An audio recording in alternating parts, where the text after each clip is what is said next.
The heavy doors swung open, and every man in that room reached for their weapon. But it was not an enemy who walked through. It was a 7-year-old girl in a blue dress and braided pigtails. She walked past armed guards like they were furniture. She stopped directly in front of the most dangerous man in Seoul. And while grown men twice her size trembled and begged for mercy in that very room, this little girl looked Kang Ji-hoon dead in the eyes and said, "You are the boss here, right?" Ji-hoon stared at her, his hand frozen mid-signal. "Who are you?" "My name is Zara.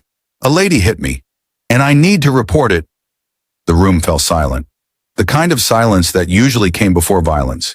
Ji-hoon leaned forward, his voice cold as ice. "Show me."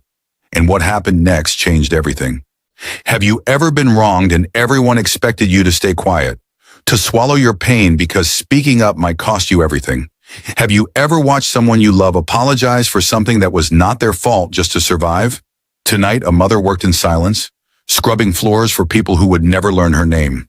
Her daughter was struck by a powerful woman, and everyone assumed the story would end there. With silence, with submission, with a little girl crying in a corner where no one would hear her. But what happens when a child refuses to be small?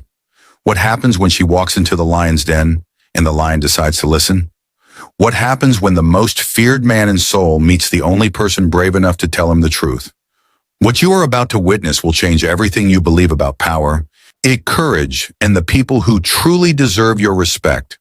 This story will stay with you long after it ends. Before we dive into this incredible journey, I want to know something. Where are you watching from tonight? Drop your country in the comments below. I want to see just how far this story is reaching. And if you are new here, welcome to this growing family. We share stories that touch the heart and stay with you long after the video ends. Stories about courage, redemption, and the moments that define who we really are.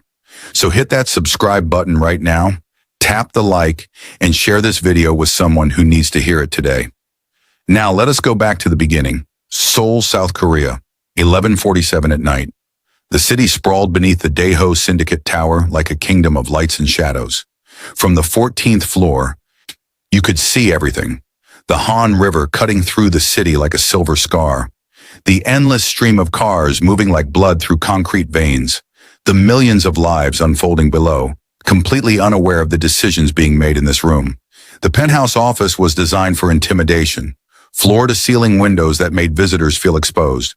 Black marble floors polished to a mirror shine. Furniture that cost more than most people earned in a lifetime. And at the center of it all, behind a desk carved from a single piece of obsidian, sat Kang Ji-hoon. He was not a large man. He did not need to be. At 43 years old, Ji-hoon had built an empire not through brute force, but through surgical precision.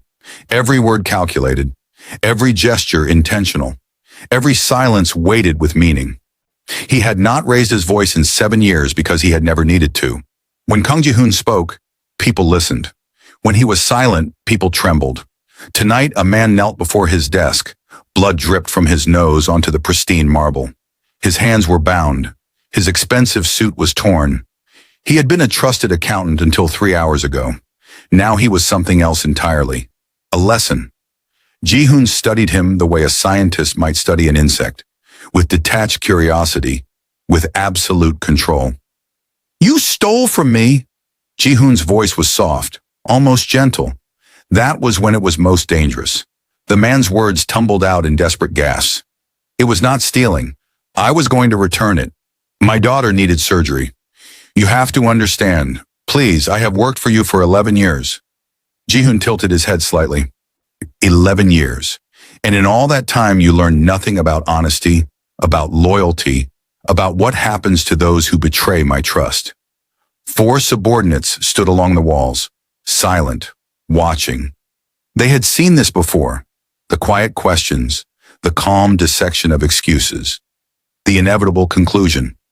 But Ji-hoon did not deliver that conclusion tonight. His mind was elsewhere, distracted by a meeting scheduled for tomorrow with investors who needed reassurance, by Elena's constant demands for attention, by the crushing weight of an empire that required constant vigilance. The throne he had built was made of glass and blood, comfortable for no one, least of all the man who sat upon it. Take him to the lower level, Ji-hoon waved his hand dismissively. Let him consider the value of loyalty and solitude. The guards moved forward. The accountant's pleas echoed as he was dragged away.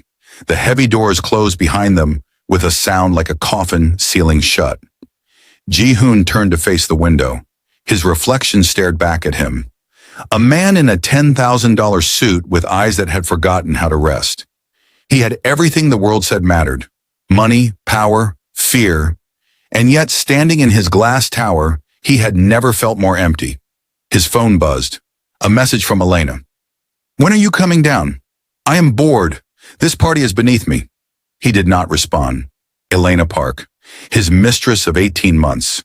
A former model turned socialite who collected powerful men the way some people collected art. She was beautiful in the way a blade was beautiful. Sharp, cold, dangerous to hold too closely. Their arrangement was mutually beneficial. She wanted access to his world. He wanted someone to fill the silence. Neither wanted anything as complicated as love. But lately, even her presence felt like a burden. Another performance, another mask, another reminder that he was surrounded by people who wanted something from him but knew nothing about him. The doors opened again. His assistant, Mr. Park, entered with a tablet. Sir, the security team reports that Miss Park is in the lobby. She had an altercation with a cleaning staff member's child. Ji-hoon did not turn from the window. An altercation. Details are unclear, sir, but Miss Park seemed agitated. Ji-hoon dismissed the information with a slight nod. Elena was always agitated about something. Her coffee was not hot enough. Her car was not waiting close enough. The world was constantly failing to meet her standards. He had stopped paying attention to her complaints months ago. That will be all. Mr. Park retreated. The doors closed. Ji-hoon stood alone in his empire of glass and silence, unaware that somewhere in the floors below him, a 7-year-old girl was making a decision that would shatter every wall he had built. Now let me take you to a different world. Same building, different universe. The basement levels of the Daeho Tower were not designed for comfort. Fluorescent lights hummed overhead, casting everything in a pale, sterile glow. The air smelled of cleaning chemicals and exhaustion. The floors down here were linoleum, not marble. The people down here were invisible, not feared. Maya Thompson worked on her hands and knees, scrubbing a stain that had probably been there for months. She was 31 years old with tired eyes and hands that had aged faster than the rest of her. Her dark skin glistened with sweat under the harsh lights. Her natural hair was pulled back in a practical bun, protected by a faded bandana. She had been in Seoul for 4 years now, long enough to learn survival Korean, long enough to understand that her visa depended on her employment, long enough to know that keeping her head down was not a choice, but a necessity.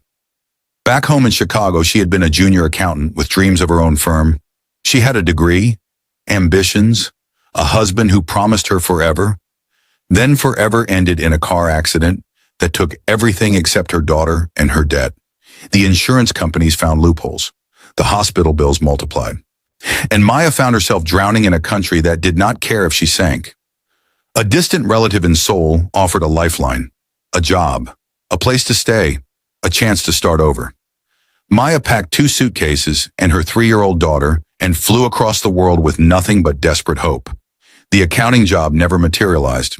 The relative's promises evaporated, and Maya found herself taking whatever work she could find. Cleaning, washing, scrubbing, surviving. She did not complain. Complaining was a luxury for people with options. Mommy! The small voice came from the hallway behind her. Maya's heart lifted the way it always did when she heard that voice. Zara sat on a small plastic chair outside the janitorial closet. A coloring book was open on her lap. Crayons were scattered around her like a tiny rainbow. She wore a blue dress with a white print that Maya had found at a secondhand shop. Her hair was done in neat braids with colorful beads that clicked together when she moved. She was 7 years old and contained more light than this entire building deserved. Yes, baby girl, I finished the elephant. Zara held up her coloring book proudly. See? I made him purple because purple elephants are happier than gray ones. Maya smiled. The exhaustion in her bones faded just a little. That is beautiful, sweetheart. The happiest elephant I have ever seen. Zara beamed. Then her face shifted into that expression Maya knew too well. The thinking face. The face that usually preceded questions Maya was not prepared to answer. Mommy, why do we have to be here so late? Because mommy has to work, baby. You know that. But why can you not work when the sun is up like other mommies? Maya felt the familiar ache in her chest. Other mommies had choices. Other mommies had support systems. Other mommies had not watched their entire lives collapse before they turned 30. She kept her voice gentle. Because this is the job mommy has right now, and we are grateful for it, right? It keeps a roof over our heads and food on our table. Zara nodded slowly, processing this. I know, but one day you will have a job where you can see the sun. Right, mommy? Maya's eyes stung. She blinked quickly.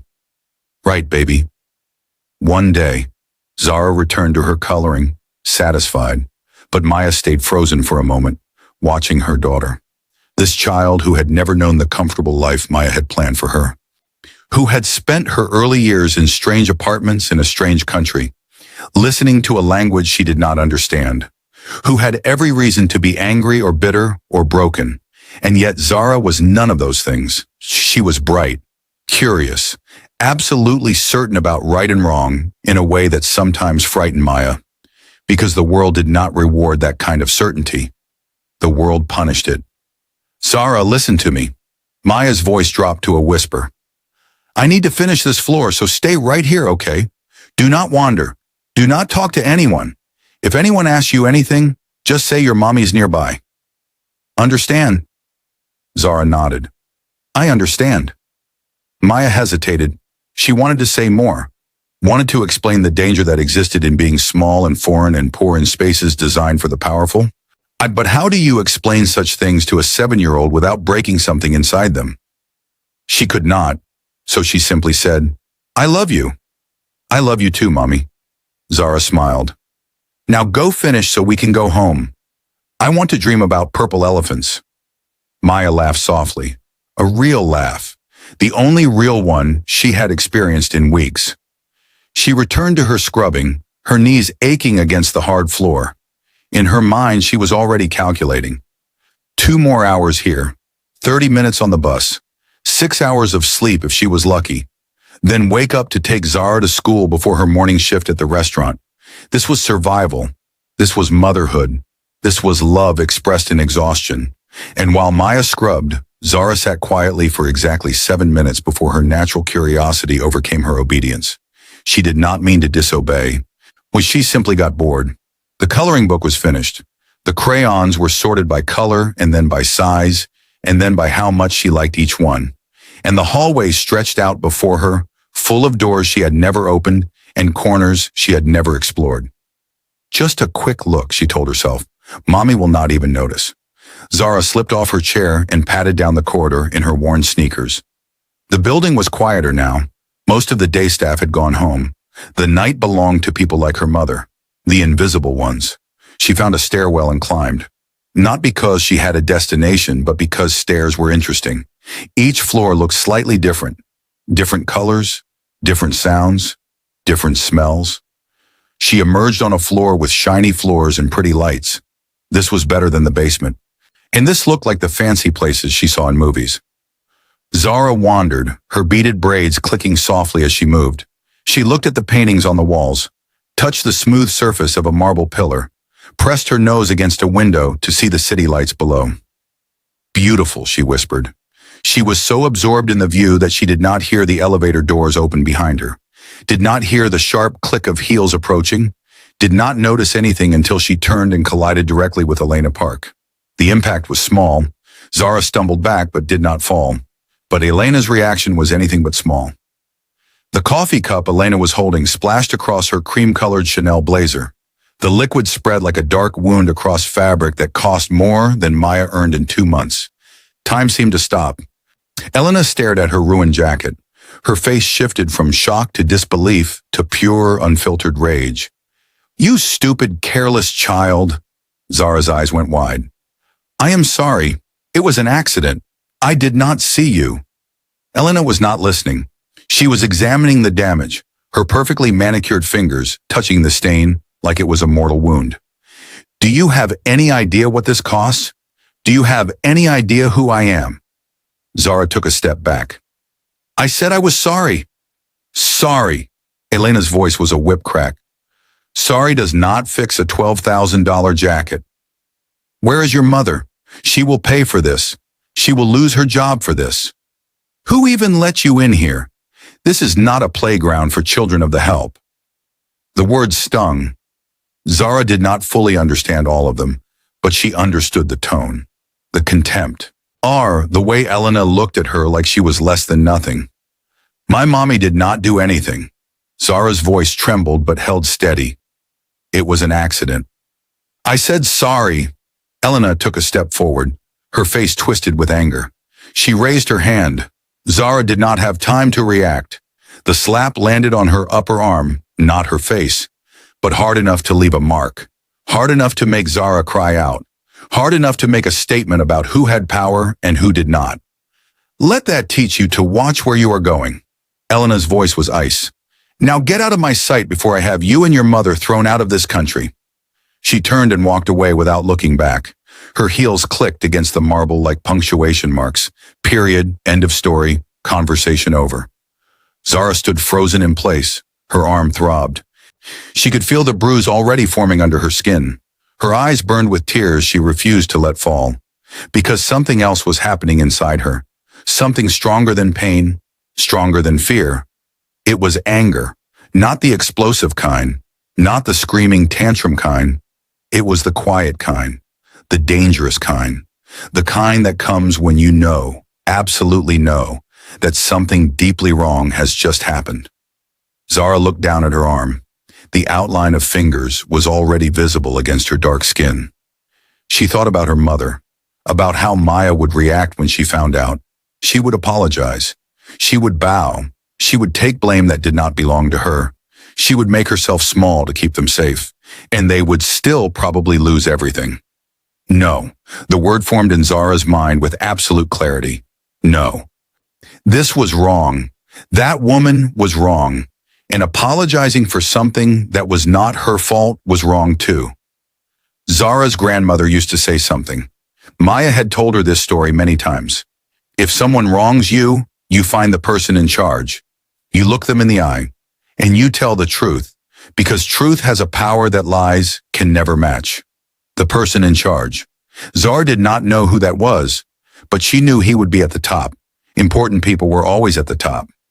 She walked to the elevator. Her small finger pressed the highest button she could reach. 14. The doors closed.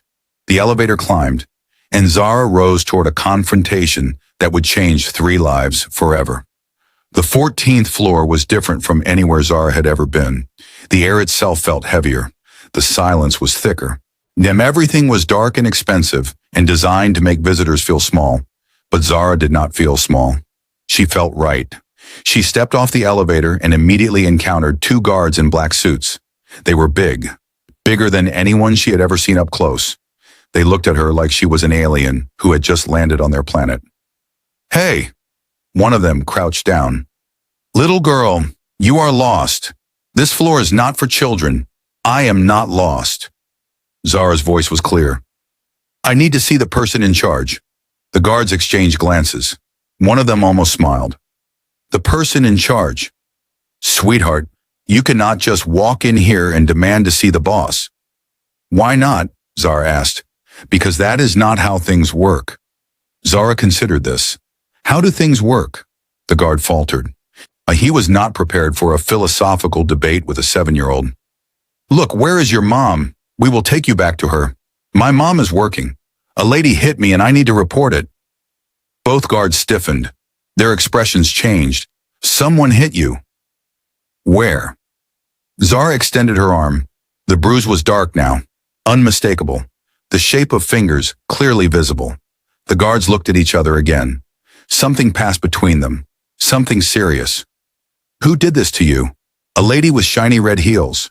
She had coffee and I bumped into her by accident and she hit me. Zara's voice did not waver. I need to report it to the person in charge because my mommy will just apologize, and it was not her fault, and I did not do anything wrong, so I should not say sorry for existing. The words hung in the air. The guards were silent. When they had worked for Kang Ji-hoon for years, They had seen terrible things. They had done terrible things. But something about this child standing before them, with her bruised arm and her unshakable conviction, made them pause. One of them spoke into his earpiece. A low conversation followed. Zara waited patiently. Finally, the guard looked at her. "Come with us." They did not escort her out. They led her forward. Zara walked between them, her beaded braids clicking with each step. She passed more guards, more doors, more people who stared at her in confusion. She ignored them all. They were furniture, obstacles between her and justice. At last, they reached the heavy doors, the ones that only opened for trembling apologies. The guards hesitated. They looked at each other one final time. Then they stepped aside. Uri and Zara pushed the doors open. Now here we are at the most important moment of this story. I want to pause here for a second. If you were 7 years old and someone had just hit you, what would you do? Would you tell your mother and let her handle it? Would you hide and cry where no one could see? Or would you do what Zara did? Walk into a room full of dangerous men and demand what you deserve. I want to know where you stand. Type brave in the comments if you think Zara is doing the right thing. Type wait if you think she should have gone to her mother first. Let me see your answers while we continue. Zara stood in the doorway. The room was vast, darker than she expected. The only light came from a single lamp on a massive desk and the city glowing through the windows behind it. A man knelt in the center of the floor. His face was bloody. His hands were bound. Guards surrounded him like shadows with weapons. And behind the desk sat a man in a dark suit. He was not as big as the guards, but something about him made the air feel tight. He was looking at the kneeling man with eyes that held nothing. No anger, no pity, nothing at all. Everyone turned when the doors opened. For a long moment, no one moved. Then Ji-hoon raised his hand to signal his guards. But something stopped him. The girl in the doorway was not running, was not crying, was not trembling like every other person who had ever entered this room uninvited. She was waiting. "Who are you?" His voice cut through the silence like a blade. Zara walked forward. Her sneakers made soft sounds against the marble. And she stopped directly in front of his desk and looked up at him with absolute directness. "My name is Zara. My mommy works here. A lady hit me and I need to report it." Ji-hoon stared at her. The subordinates glanced at each other in confusion. The kneeling man on the floor dared to lift his head slightly, hoping this interruption might somehow save him. Ji-hoon ignored them all. He studied the child before him. The blue dress, the braided hair, the beads that clicked when she moved, the expression on her face that held no fear whatsoever. He stood. The movement was slow, deliberate. He walked around his desk until he stood before her. Then, surprising everyone in the room, including himself, he crouched down to her level. "A lady hit you." "Yes. Show me." Zara extended her arm. Ji-hoon looked at the bruise. He had seen violence. He had caused violence. But this was different. This was small made smaller. This was power used against someone who had none. His jaw tightened almost imperceptibly. Who did this? A lady with shiny red heels. Zara described her perfectly. Long hair, lots of makeup. She smelled like expensive flowers. Her coffee went on her jacket and she blamed me even though it was an accident. She said my mommy would lose her job. She said we would be thrown out of the country. Ji-hoon was very still. He knew exactly who Zara was describing. Behind him, the kneeling man whimpered. Ji-hoon had forgotten he existed. Out. The single word was quiet, but it carried the weight of absolute command. The subordinates moved immediately. They dragged the bound man toward a side door. The guards retreated. Within moments, the vast office was empty except for the crime boss and the child. Ji-hoon remained crouched before her. "Why did you come to me? Why did you not tell your mother?" "Because my mommy would apologize." Zara's voice was steady. She would say sorry and bow and act like she did something wrong, even though she did not. And that lady would still be mean, and we would probably still get in trouble. That is not fair. Ji-hoon said nothing. Zara continued. My grandmother used to say that if someone wrongs you, you find the person in charge. You look them in the eye. You tell the truth. So that is what I am doing. You are in charge, right? Yes. The word came slowly, as if pulled from somewhere deep. I am in charge. Good, Zara nodded. Then you can fix this. Ji-hoon studied her, this child who had walked past armed guards like they were nothing, who stood in a room that had seen more horror than most people could imagine and showed no fear, who looked at him, Kong Ji-hoon, a man who ruled through terror and saw simply a person who could help. When was the last time anyone had looked at him that way? He could not remember. You are not afraid of me. The words came out almost as a question. Zara tilted her head. Should I be? Something shifted in Ji-hoon's chest, a crack in walls he had not realized were still standing. No, his voice was softer than he intended. You should not be. He stood slowly. His mind was already working. Elena, her arrogance, her cruelty, her absolute certainty that she was untouchable because she shared his bed. She was about to learn otherwise. He picked up his phone and dialed a single number. His voice when he spoke was ice. Bring Elena to the 14th floor. Now. Ji-hoon placed the phone down and turned to Zara. She stood exactly where she had been, watching him with those steady eyes that seemed to see straight through every mask he wore. Sit. He gestured to a leather chair near his desk. It was enormous, designed for intimidation. Zara climbed into it and her feet dangled far above the floor. Are you thirsty? Zara nodded. Ji-hoon walked to a cabinet and poured water into a crystal glass. He handed it to her. She took it with both hands and drank carefully, the way children do when they are trying to be grown up. Thank you. She wiped her mouth with the back of her hand. Ji-hoon almost smiled. Almost. He sat on the edge of his desk, arms crossed, watching her. This tiny intruder who had disrupted his entire evening. Who had walked into his world like she belonged there? Who had more courage in her small body than most of his subordinates combined? Tell me about your mother. Zara's face lit up the way only a child's can when talking about someone they love. My mommy is the best. She works really hard.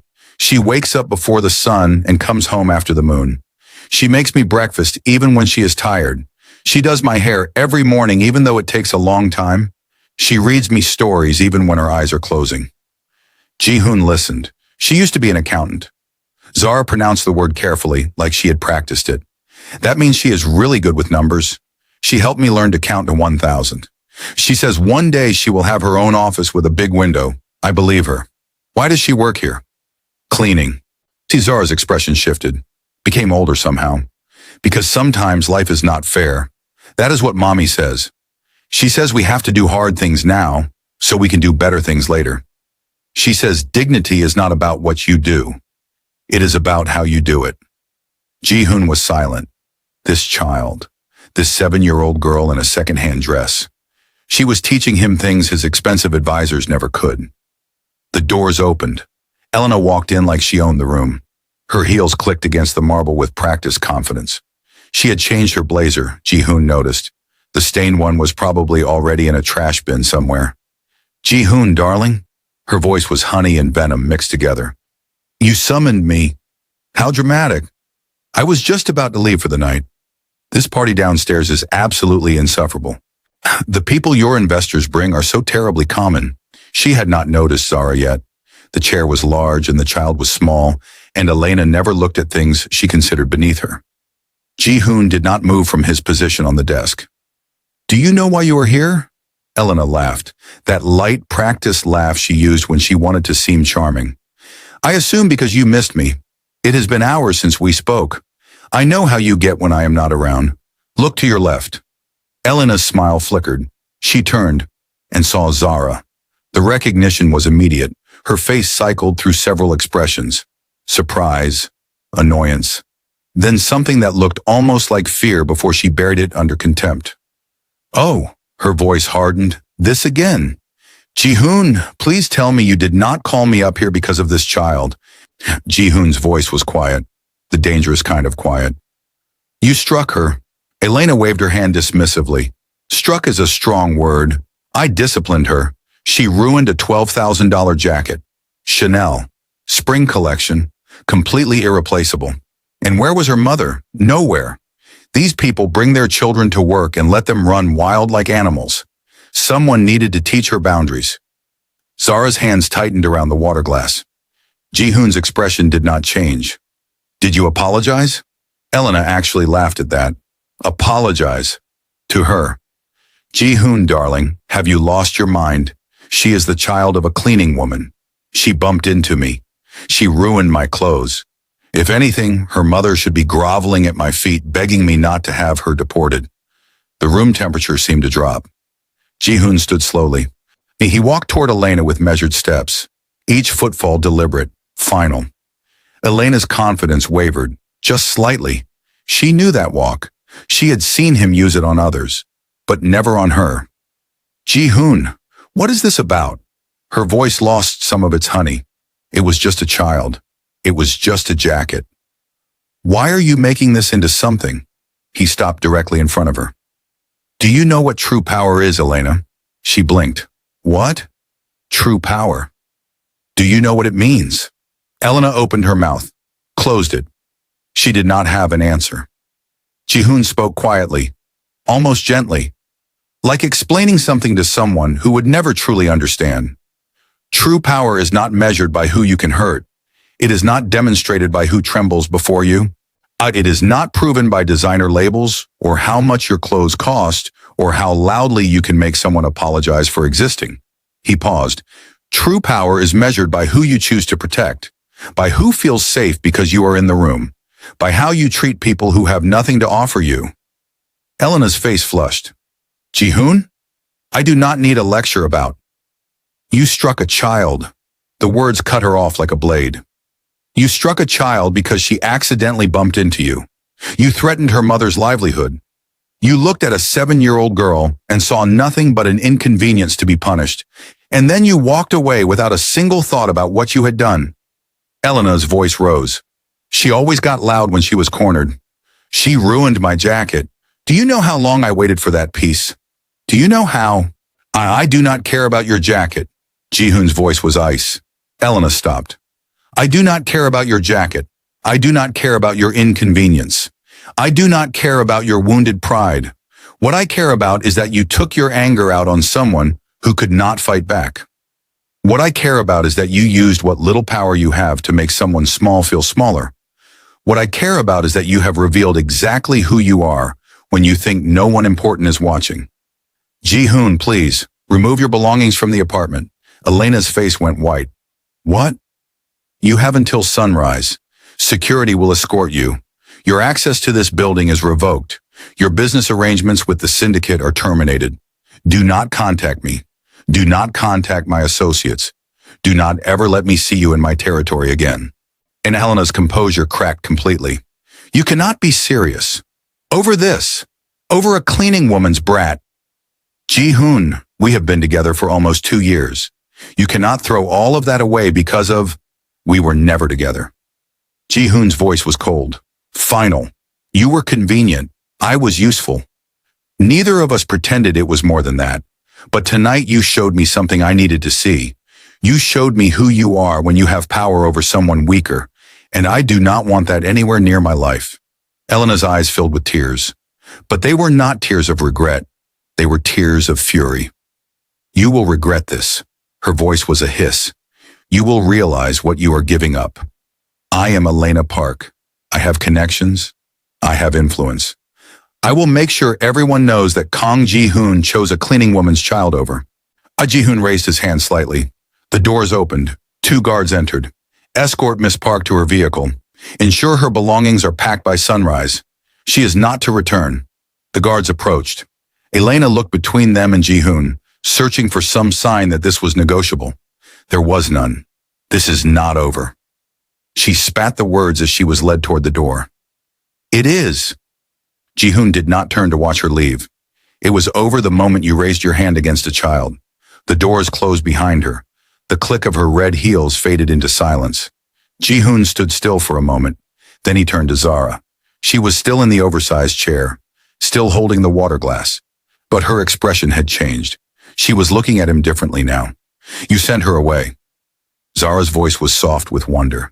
Yes, because she hit me. Because she was wrong. And because she refused to see it. Zara was quiet. Then she nodded slowly. My grandmother would have liked you. She always said the measure of a person is how they treat people who cannot help them. Ji-hoon felt something strange in his chest, an ache that was not unpleasant. Your grandmother sounds wise. She was. Zara's eyes were distant for a moment. She died before we came to Korea. But Mommy tells me about her all the time. She says Grandma is watching from heaven and cheering every time I do something brave. Is that why you came here? Because you thought it was brave. Zara considered this seriously. I came because it was right. Being brave was just what I had to be to do the right thing. Ji-hoon looked at this child. This extraordinary child who had walked into his world and spoken truth like it was the simplest thing in the universe. Come, he extended his hand. Let me take you to your mother. You are going to take me. Zara's eyes widened. Yourself? Yes, myself. Zara slid off the chair. Her small hand slipped into his. Her fingers were tiny against his palm, delicate and trusting in a way that made something inside him ache. They walked together to the elevator. The guards they passed stared in disbelief. Kang Ji-hoon, the man who never left the 14th floor for anything less than crisis, walking hand in hand with a 7-year-old girl. Ji-hoon ignored them all. In the elevator, Zara looked up at him. Mr. Kang. Yes. Are you a bad guy? The question was so direct it almost made him laugh. He considered his answer carefully. I have done bad things. His voice was honest. Things I am not proud of. Things that keep me awake at night. Zara nodded thoughtfully. But are you a bad guy? I do not know anymore. The admission surprised him. I thought I knew who I was. Now I am not so sure. Zara squeezed his hand. My mommy says people are not all one thing. She says everyone has light and dark inside them. The important part is which one you choose to feed. Ji-hoon looked down at her. And which one do you think I should feed? Zara smiled. The light one, obviously. The dark one makes you sad. I can see it in your eyes. The elevator doors opened. They stepped out into the basement level. The fluorescent lights buzzed overhead. The smell of cleaning chemicals hung in the air. A different world from the one they had just left. Ji-hoon had not been down here in years, maybe ever. The lower levels were beneath his notice. The people who worked here were invisible, until tonight. Zara led him through the corridors. She seemed to know exactly where she was going, past storage closets and supply rooms and unmarked doors until they turned a corner and found her. Maya was on her knees, scrubbing a stain on the floor. Her back was bent with exhaustion. Her hands were raw. She did not hear them approach. Mommy! Maya's head snapped up. For a moment, her face was pure relief. Zara. There you are. I told you not to wander. I was so worried. Then she saw Ji-hoon. The blood drained from her face. She scrambled to her feet, stumbling, bowing, her words tumbling over each other in panicked Korean and English mixed together. Sir, I am so sorry. Whatever she did, I take full responsibility. Please, my job. I will do anything. I will pay for any damage. Please do not. Ji-hoon raised his hand. Stop. Maya stopped. Her eyes were wide with terror. Her body was trembling. Ji-hoon looked at this woman, kneeling on cold floors at midnight, wearing her dignity like armor, even as she begged, willing to take any blame to protect her child. He understood something then. This was not just survival. This was love, fierce and total, and willing to sacrifice everything. Your daughter did nothing wrong. Maya blinked, confusion breaking through her fear. She was assaulted by someone in this building. She came to report it. She showed more courage than most adults I employ. You should be proud of her. Maya's eyes darted to Zara. Someone hit you. Zara nodded. The lady with the red heels. But Mr. Kang made her leave forever. Maya's hands flew to Zara's arm. She pushed up the sleeve, saw the bruise, the outline of fingers against her daughter's skin. The terror in Maya's eyes transformed into something else, something fierce and primal and dangerous. Who did this to my baby? It has been handled. Ji-hoon's voice was calm. The person responsible is gone. She will never set foot in this building again. Maya looked at him, really looked at him. like she was seeing him for the first time. Why? The word came out broken. Why would you do this for us? We are nobody. I am just a cleaner. You are not nobody. Ji-hoon spoke with a conviction that surprised even himself. Your daughter walked into my office tonight. She looked me in the eye and demanded justice like it was the most natural thing in the world. She was not afraid of me. She did not bow or beg or apologize for existing. She simply told the truth and expected it to matter. He paused. You raised that. You taught her that truth has power, that courage is doing what is right even when it is hard. That dignity is not about what you do, but how you do it. Maya's eyes filled with tears. Those are not the lessons of a nobody. Those are the lessons of an extraordinary mother, and I would be a fool not to recognize that. Silence hung between them. Then Zara spoke. Mommy, I told you he was not a bad guy. Maya let out a sound that was half laugh, half sob. She pulled Zara into her arms and held her tight. Her shoulders shook with relief and residual fear and something else. Something like hope. Ji-hoon watched them, mother and daughter, love in its purest form. As something he had not witnessed in so long he had forgotten it existed. When Maya finally released Zara, she looked at Ji-hoon with clear eyes. I do not know how to thank you. What you did, standing up for her, believing her. You did not have to do any of this. No, I did not. Ji-hoon met her gaze. But I wanted to, and I want to do something else. Maya tensed, waiting. You have skills you are not using here. I reviewed your employment file while we were coming down. You have an accounting degree, years of experience. You are working as a cleaner because the system failed you, not because you belong here. Maya said nothing. Her expression was guarded. I have a position in my legal department, administrative work, daytime hours, benefits, a salary that reflects your actual qualifications. Maya's breath caught. I do not understand. And why would you? Because talent should not be wasted scrubbing floors at midnight. Because your daughter deserves to see her mother during daylight hours. Because I have learned tonight that I have been surrounded by people who fear me, but no one who sees me. And in the span of an hour, your daughter saw more clearly than anyone has in years. He paused. Consider it a business decision if that makes it easier to accept. I invest in valuable people. You are valuable. Maya was silent for a long moment, her mind clearly racing, processing, looking for the catch. Finally, she spoke. And what do you expect in return? Nothing you are not willing to give. Ji-hoon's voice was clear. This is not a transaction. There are no hidden conditions. You work. You get paid. Your daughter goes to school during the day while you are in the office. That is all. Maya looked at Zara, then back at Ji-hoon. Why do I feel like my life is about to change completely? Because it is. Ji-hoon allowed himself a small smile. The question is whether you are brave enough to let it. Zara tugged on her mother's hand. Say yes, Mommy. He is nice. And you always said you missed working with numbers. Maya laughed, a real laugh, bright and clear and full of something that sounded like possibility. Okay, her voice was steady. Okay, I will take the position. But I have one condition. Ji-hoon raised an eyebrow. Zara stays in school. A real school, not whatever overcrowded place I can afford. A good one. I want her to have opportunities I never had. Ji-hoon nodded once. Done. Her tuition will be covered. Maya blinked. Just like that. Just like that. Maya stared at him. This man who had just upended her entire life in the span of minutes. Who are you? The question was barely a whisper.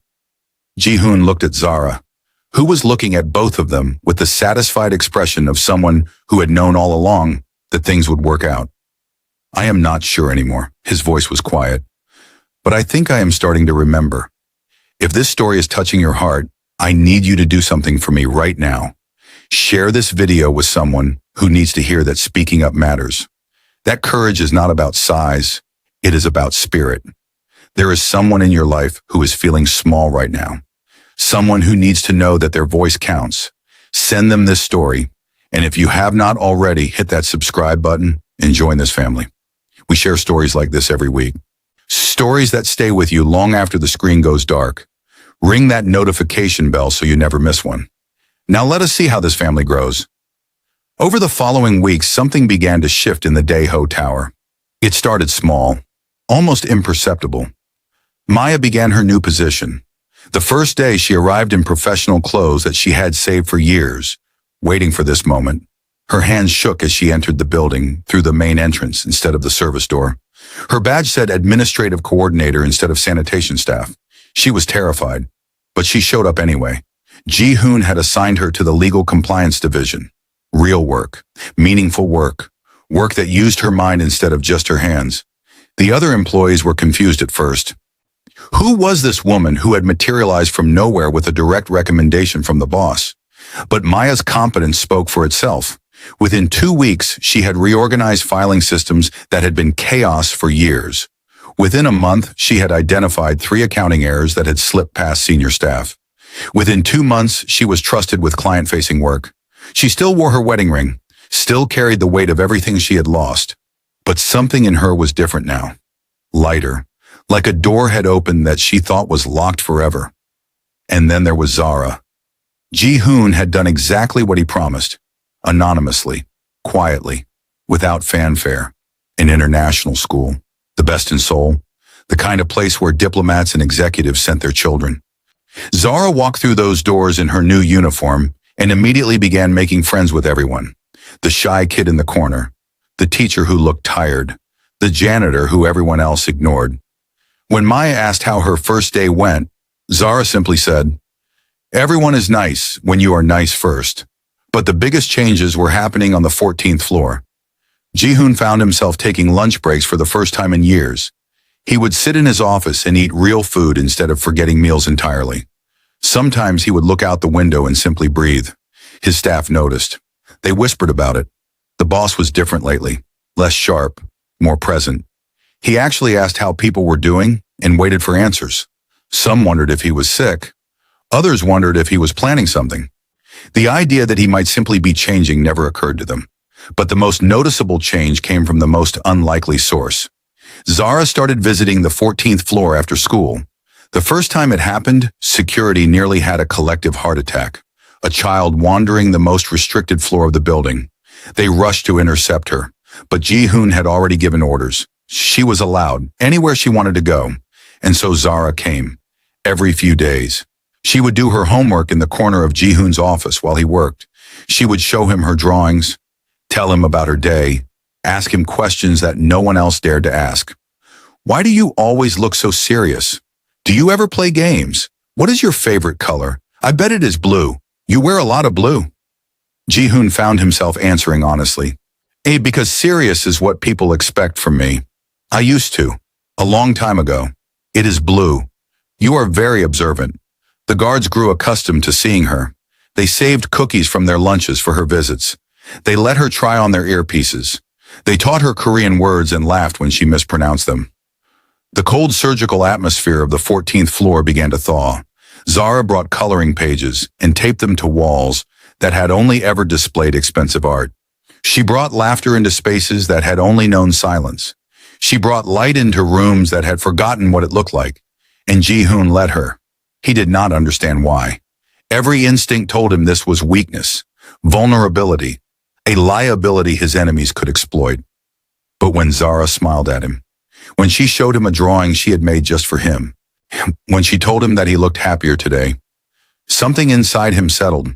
He had spent years building walls. Maybe it was time to let someone pass them.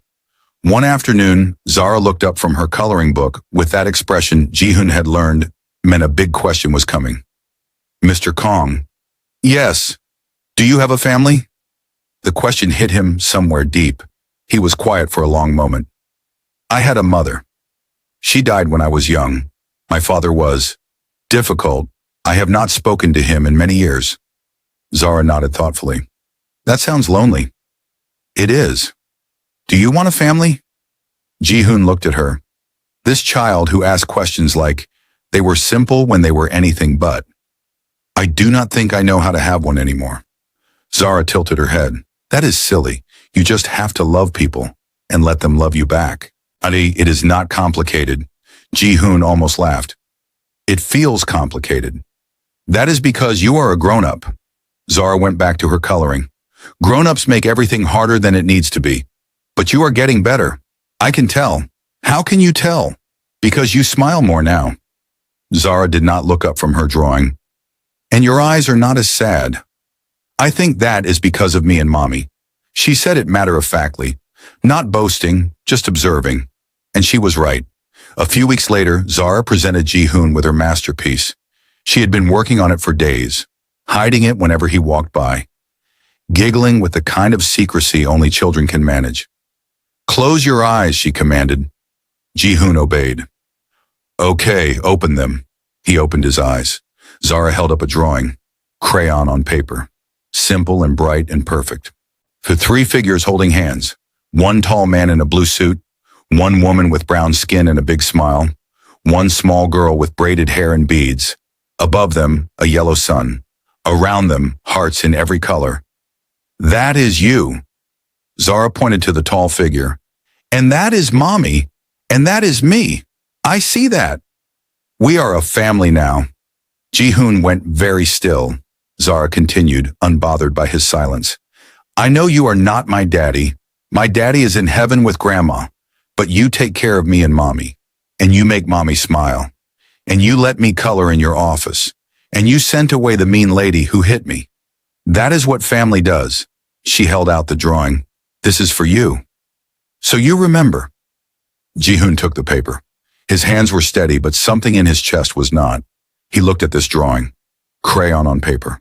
What worth nothing by any measure the world recognized. And yet, he folded it carefully, precisely, and placed it in his breast pocket, over his heart. Zara beamed. Now you can keep us with you everywhere you go. Ji-hoon nodded. He did not trust his voice. That night, after Zara and Maya had gone home, Ji-hoon sat alone in his office.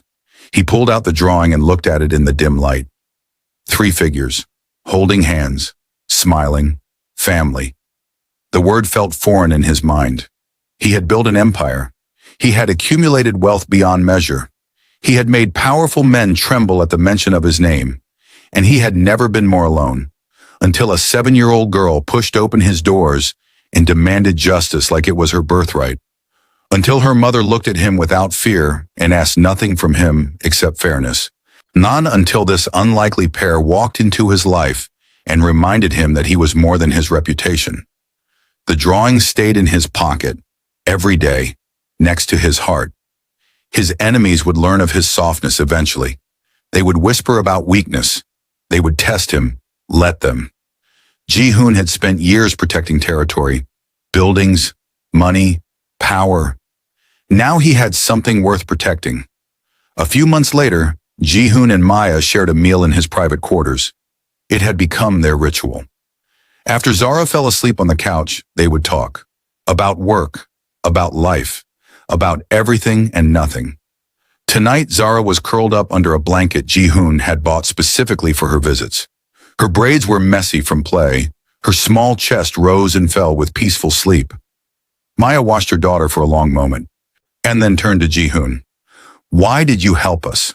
Her voice was quiet, not suspicious anymore. Just curious. Really. Ji-hoon set down his chopsticks. He looked at Zara, looked at Maya, 2 people who had walked through his doors and changed everything. I thought I had traded my humanity for power. He spoke slowly, choosing each word. Somewhere along the way, I convinced myself that being feared was the same as being strong, that isolation was the price of success, that if I let anyone close, I would be vulnerable. Maya listened. Then your daughter walked through doors that grown men fear to approach. She showed me her bruise and demanded justice like it was the most natural thing in the world. She looked at me and saw a person who would help her. Not a monster, not a crime boss. Just a person. He paused. I cannot remember the last time anyone saw me that way. Maya's voice was soft. You could have ignored her, sent her away. Why did you not?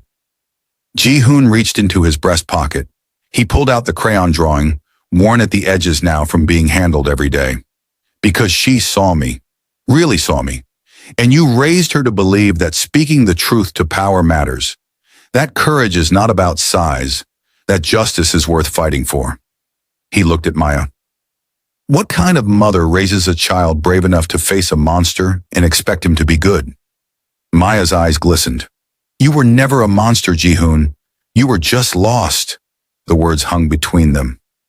Maybe, Ji-hoon's voice was rough, but I was found by a 7-year-old in braided pigtails who refused to be small, and by a woman who showed me that strength looks like getting back up every single time life knocks you down. They looked at each other, something unspoken passing between them. Not a declaration, not yet, but a promise, a possibility, a future neither of them had expected. So what does this story teach us? It teaches us that courage has no age. Zara was 7 years old. She had no power, no influence, no authority. She had every reason to stay silent, to let her mother handle it, to cry in a corner where no one would see. But she chose differently. She chose to speak. She chose to act. She chose to believe that her voice mattered even when everything around her said it did not. Courage is not the absence of fear. It is the decision that something matters more than your fear. It teaches us that true power protects. So Kang Ji-hoon spent years believing power meant control, controlling outcomes, controlling people, controlling emotions. But Zara showed him something different. True power is not measured by who trembles before you. It is measured by who you lift up, by who you protect, by who feels safe because you exist. It teaches us to never let anyone make you small. Maya spent years making herself invisible to survive, but Zara refused to inherit that shrinking. She refused to apologize for existing. She refused to stay quiet when silence meant accepting injustice. And her refusal to be small made everyone around her grow. It teaches us that you are never too far gone. Ji-hoon believed he had traded his humanity, that the man he used to be was dead and buried under years of cold decisions and calculated cruelty. But here is the truth. Well, you are never too far gone to be found. Sometimes it takes an unexpected encounter, an unlikely messenger, a child who sees past your armor. Redemption does not require perfection. It requires one choice, then another, then another. And finally, it teaches us that family is chosen. The drawing Zara made was not biological truth. It was emotional truth. She chose Ji-hoon. He chose them. Family is not always blood. Sometimes it is the people who show up, who stay, who choose you back. Ji-hoon's enemies thought his softness made him weak. They were wrong. He had simply found a new reason to protect his territory. Two people who walked through his door and taught him that true power is never used to make the small feel smaller. Today, somewhere in Seoul, a man who once ruled through fear carries a crayon drawing next to his heart. A woman who once scrubbed floors at midnight now stands in boardrooms with her head held high, and a little girl with braided pigtails and colorful beads is growing up knowing that her voice matters because she used it when it counted most. I want to leave you with a question. Where in your life have you been staying small? Where have you been silencing yourself to keep the peace? Where have you been apologizing for things that are not your fault just to survive? And what would happen if you walk through that door, the one everyone else fears, the one you have been avoiding? What would happen if you demanded what you deserve? Maybe you will find a monster on the other side. Or maybe you will find someone who has been waiting to be seen. Someone who has been lost and needs to be found. Well, you will never know until you push the door open. If this story moved you, let me know in the comments section. Type found if you believe it is never too late to rediscover your humanity. Type courage if this story inspired you to speak up for yourself. Share this video with someone who needs to hear this message today. Someone who is feeling small. Someone who is staying silent. Someone who needs to know that their voice has power. Subscribe if you have not already. Ring that notification bell so you never miss a story. And remember this, true power lifts up. It never pushes down. I will see you in the next one.